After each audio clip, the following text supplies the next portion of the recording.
So ayan, gagawa naman tayo ng DIY electronics project yung kagaya sa video natin. Yung dimmer circuit po ito gamit yung IRFC 44N na in-channel na MOSFET. Tapos 10K na potentiometer, 1K na resistor, tapos IN4007 na diode at saka yung 12 volts natin na kulay green po na LED yung kagaya sa video natin. So ayan, umpisahan natin. So ito yung mga parts na gamitin natin, no. Nagamit tayo dito ng IRF Z44N in-channel na MOSFET. Tapos meron tayong 10K na potentiometer. Mono po ito, yan. Tapos meron tayong 1 kilo ohms na resistor. Tapos meron tayong IN4007 na diode. Tapos meron tayong kulay green po na 12 volts na LED. Yan.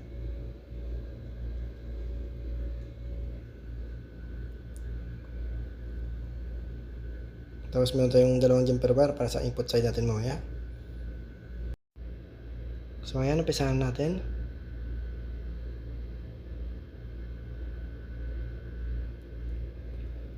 So ito yung unang parts na gamitin natin, yung 10K na mono na potentiometer.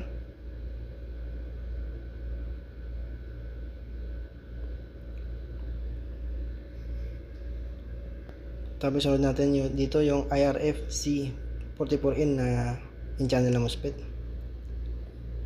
Tapos yung connection nito, yung pin number 2 ng ating MOSFET na connect yan sa pin number 3 ng ating potentiometer.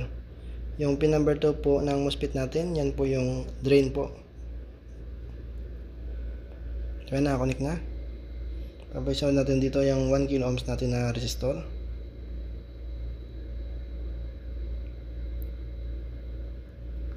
Tapos yung connection naman dito ng 1 kilo ohms natin na resistor, yung isang paa ng 1 kilo ohms na resistor nakakonect yan sa pin number 2 ng ating potentiometer. Tapos yung kabilang paa ng resistor natin nakakonect yan sa pin number 1 ng ating MOSFET. Yung pin number 1 ng ating MOSFET po, yan po yung gate.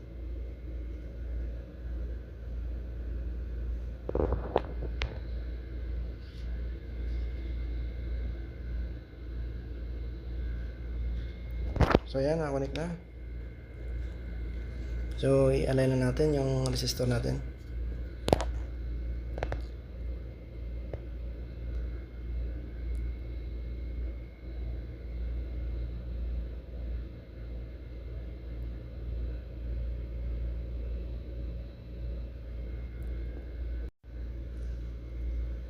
Lagyan naman natin ng extra na soldering lead yung ating paa ng resistor para hindi matanggal po.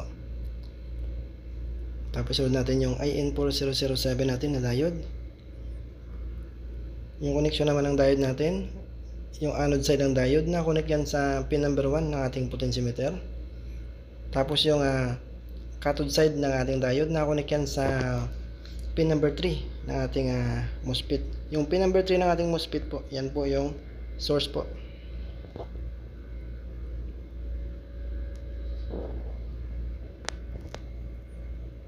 So yan, nakakonect na.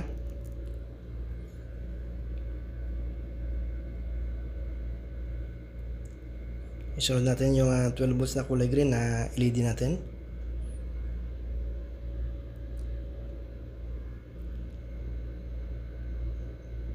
Yung kulay white po na wire, yan po yung negative side ng ating 12 volts na LED. Tapos yung may band po na kulay red, yan naman po yung positive side ng ating 12 volts na LED.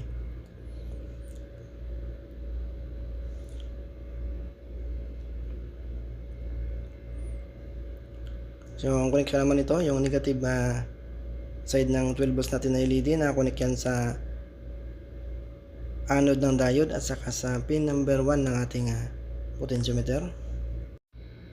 Tapos yung positive side naman ng LED natin, na-connect naman yan sa cathode ng diode at saka sa pin number 3 ng ating MOSFET.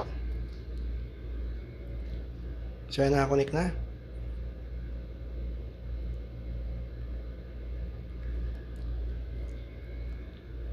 So isunod naman natin dito yung dalawang piraso na jumper bar natin para sa input side. So unahin natin dito yung negative side natin na input. So yung negative natin, nakakonect yan sa pin number 1 ng potentiometer, sa anode side ng diode, at saka sa negative side ng ating LED. Tapos sunod natin yung positive side natin na jumper wire. Yung positive naman na jumper wire natin, nakakonect yan sa pin number 2 ng ating MOSFET, at saka sa pin number 3 ng ating potentiometer. So ayan, nakakonect na.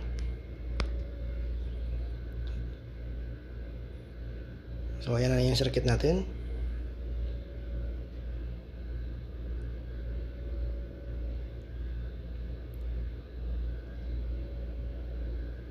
So itabi muna natin at ma-check natin yung input voltage natin gamit yung ating digital multi-tester. So i-check muna natin sa DC mode yung digital multi-tester natin. So yan, ito yung voltage na gamitin natin. 12.4 volts DC po yung gagamitin natin na input voltage.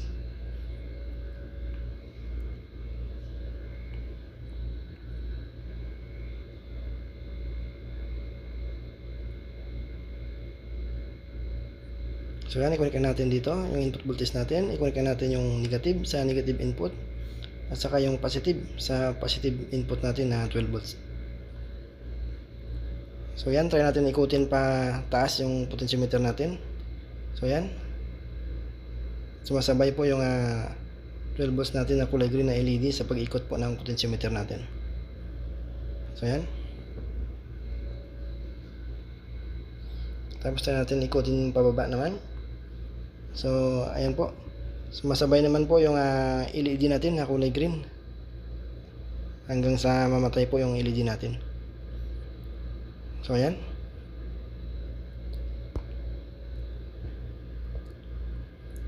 So yan po yung DIY na electronics project natin, yung dimmer circuit gamit yung IRF-C44N na in-channel na MOSFET, 1K na resistor, IN4007 na diode, tapos meron tayong 10K na potentiometer, at saka yung 12 volts po na kulay green po na LED.